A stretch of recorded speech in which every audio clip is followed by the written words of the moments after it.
She thought her life was predictable, until her son's friend shattered the boundaries of her world. How far will she go to feel alive again?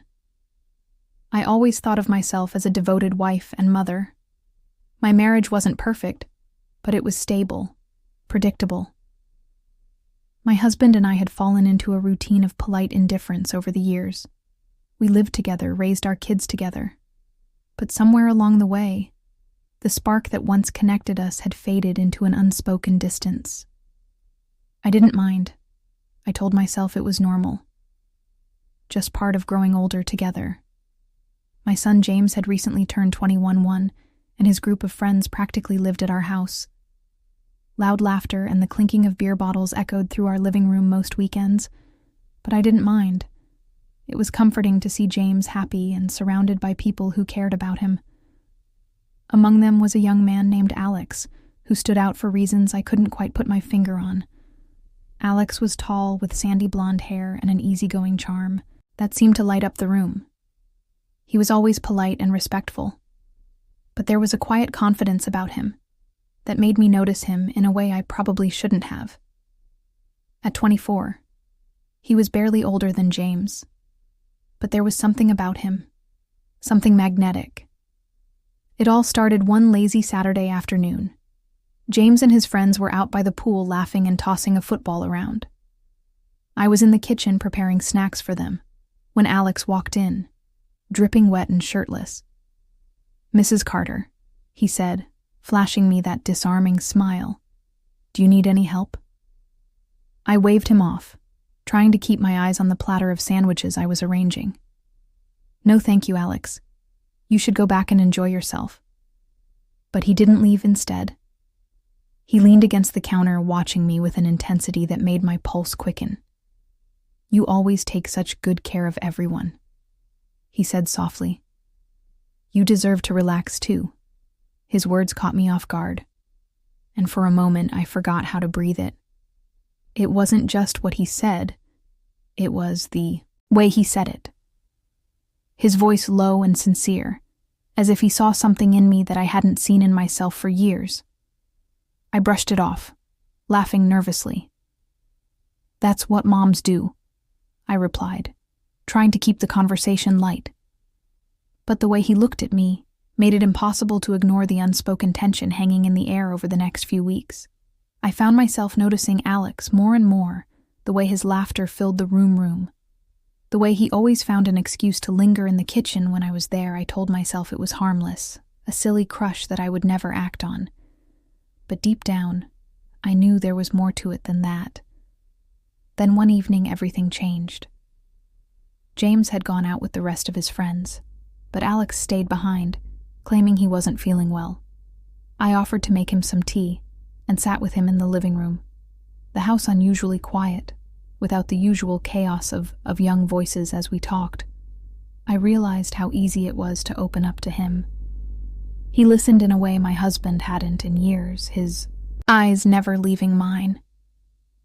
I told him about my frustrations, my fears, the loneliness I hadn't even admitted to myself. And when I finished, he reached out and took my hand. "You're incredible, Mrs. Carter," he said, his voice barely above a whisper.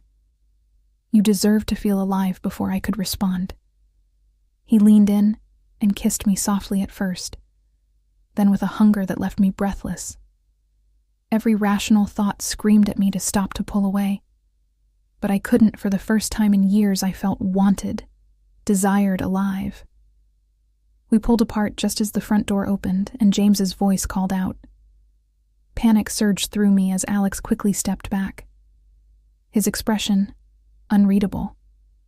I spent the rest of the evening in a haze, barely able to meet my son's eyes, guilt and exhilaration wearing within me in the days that followed. Alex and I never spoke of what happened, but the memory of that kiss lingered, a dangerous secret we both carried. I knew it was wrong, knew I was risking everything, but part of me couldn't help wondering what. If that night after Alex kissed me, I barely slept. I lay in bed beside my husband, Mark, his snoring rhythmic and oblivious to the storm raging inside me. My mind replayed the kiss over and over, the heat of Alex's lips, the way his hand lingered on mine, the intensity of his gaze. It had been years since I'd felt that kind of passion. I wasn't sure if I was more terrified of what had happened or how much I craved it again. The next day, I tried to avoid Alex entirely.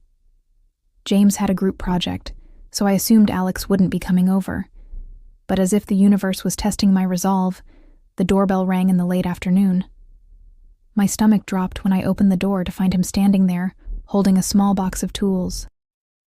"James told me you needed help fixing the cabinet in the laundry room," Alex said casually, though his eyes betrayed a flicker of something deeper. He was nervous too.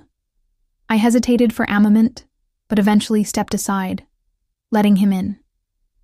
"It's in the back," I said, stiffly leading the way. The air between us was thick with unspoken tension. Alex worked quietly, his usual charm replaced with an unusual seriousness. I hovered near the doorway, unsure if I should leave or stay, my heart pounding so loudly I was sure he could hear it. When he finished, he turned to me, his face unreadable Mrs. Carter about the other night. "Alex, we can't," I interrupted, my voice shaky. It was a mistake, a moment of weakness. He stepped closer, and I instinctively backed up until my back hit the wall. He was inches away now. His scent, clean and masculine, overwhelming my senses. "Was it really a mistake?" he asked softly, his voice barely above a whisper. "Because I can't stop thinking about you, about how it felt to kiss you." I wanted to deny it, to push him away. But the truth was, I couldn't stop thinking about him either. My resolve crumbled as he reached out his hand, brushing my cheek. "You deserve more than this life," he murmured. "You deserve to feel alive, to feel wanted," and just like that, the walls I'd built around myself came crashing down. I closed the distance between us, my lips finding his in a desperate, hungry kiss. This time there was no hesitation, no guilt, just pure, unrestrained passion. His hands roamed my body, igniting a fire I hadn't felt in years. I felt like a woman again. Not just a wife or a mother, but a woman desirable, needed. We ended up in the laundry room, the mundane surroundings of my domestic life. A sharp contrast to the reckless abandon of what we were doing. His touch, his kisses, they consumed me, making me forget about everything else. My marriage, my family, the consequences. When it was over, we sat in silence, the weight of what we'd done settling over us like a heavy blanket. I avoided his gaze, shame creeping in to replace the euphoria I'd felt moments ago. "This can't happen again," I whispered, more to myself than to him. But even as I said it, I knew it was a lie. Secrets have a way of unraveling, and Lily's forbidden choices could destroy everything she holds dear. But was the risk worth it? Subscribe and follow for the shocking continuation of this gripping tale, where love, desire, and betrayal collide.